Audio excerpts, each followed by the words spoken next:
Стабилна и мирна Европа што ги следи и почитува принципите на слободата и владењето на правото. Ова е главната порака испратена од министерскиот состанок на САД Јадранската повелба на кој се потпиша договор за засилена соработка во заложбите и активностите за мир и стабилност во регионот и пошироко.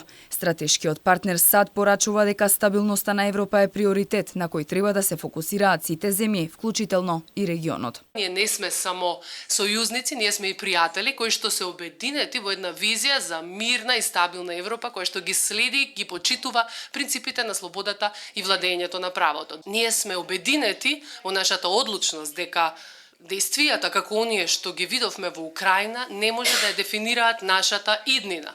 Стоиме заедно со граѓаните и луѓето од Украина и на тој начин потврдуваме дека борбата е повеќе од борба за територија. Тоа е борба за вредностите кои што сите ние ги почитуваме. На министерскиот состанок во фокусот беше и Русија и незините обиди за влијание во регионот. Македонската министерка за одбрана порача дека додека западните демократии ни помагаат да ги надминеме слабостите кои ги имаме како регион, други земји ги злоупотребуваат за негова дестабилизација.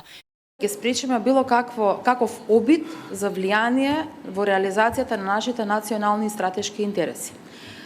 Конкретни мерки превземаме и тоа е видливо преку протерувањето на дипломати кои преминале по своето однесување. Клучната разлика помеѓу Русија и Соединетите Американски држави како стратешки партнер, не само на А5 иницијативата, меѓутоа и на земјите од регионот, е што западните демократии, сојузниците наши, ни помагаат тие слабости да ги надминеме, додека некои други земји тие ги злоупотребуваат за дестабилизација и за отварање на нови конфликти. САД Јадранската повелба е основана на 2 мај 2003 година во Тирана, како иницијатива за соработка во одбраната во А3 контекст. Тогаш членки беа Албанија, Хрватска и Македонија. Во 2008 година се упатува покана за членство на Црна Гора и Босна и Херцеговина во Јадранската група.